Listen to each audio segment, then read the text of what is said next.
Okay, so let's think about this. What if the secret to, huge, life-altering change wasn't some big dramatic moment? What if it was actually something tiny, something you could do every single day? Well, that's the whole idea behind Atomic Habits.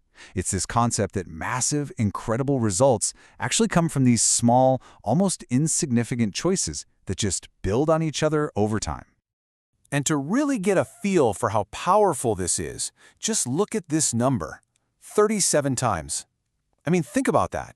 If you get just 1% better each day for a single year, you'll end up 37 times better when it's all said and done.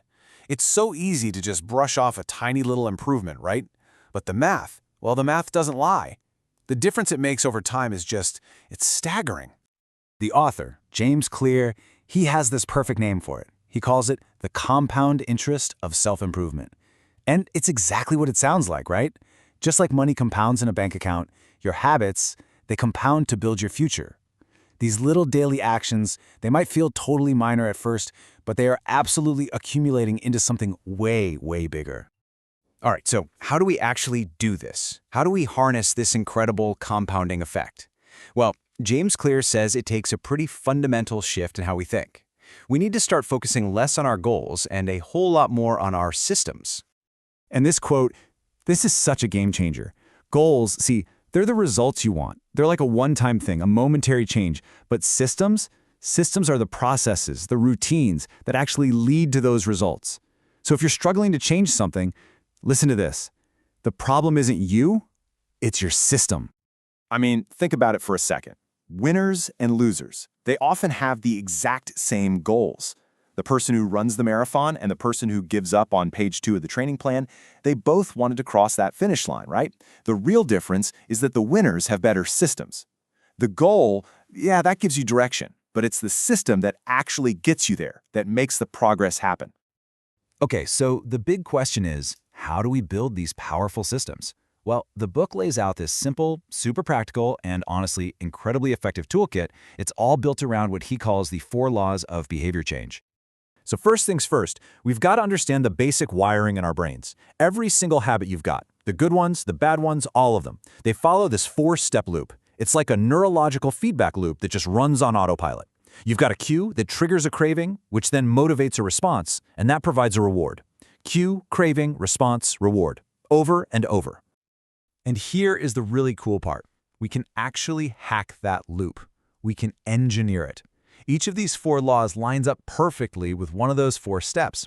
You can think of them like simple levers we can pull to build up good habits and tear down the bad ones, all by targeting each specific stage of that loop. All right, so theory is one thing, but this is all about taking action, right?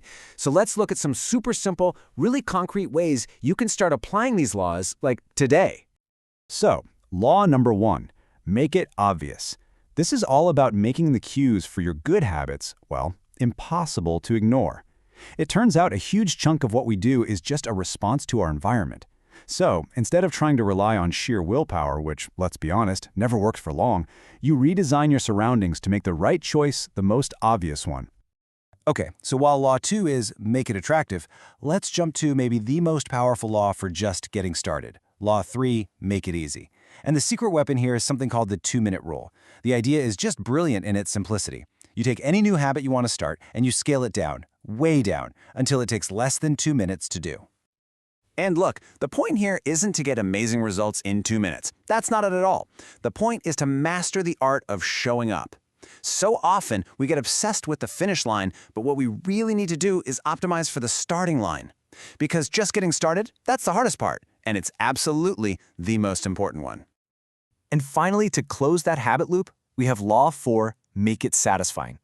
Now, here's a little piece of brain science that's absolutely crucial. What gets rewarded immediately gets repeated. Our brains are literally wired to want that instant gratification, and that's why something as simple as a habit tracker can be so powerful. It gives you that instant, satisfying little win. You see that streak growing, and it just makes you want to keep going. And remember the golden rule here. It's okay to miss a day. It happens, but never miss twice. But this whole framework, it goes so much deeper than just being a bunch of productivity hacks. This isn't really about what you do. Ultimately, this is all about who you become. This right here, This is the core of what James Clear calls identity-based habits.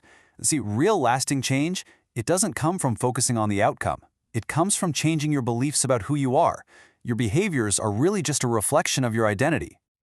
And the process for doing this is actually pretty simple, though not necessarily easy. Step 1, decide the type of person you want to be. Do you want to be a writer, an athlete, someone who's more mindful? Then, step 2, you prove it to yourself with these tiny little wins. Every time you read just one page, you're not just reading, you are a reader. Every time you put on your running shoes, you are a runner. You're casting a vote for that new identity. And really, that brings us to the final and maybe the most powerful question to ask yourself. As you go about your day today, just think about the tiny actions you're taking, because every single one of them is building your future self, one small vote at a time. So, the real question is, who are you becoming?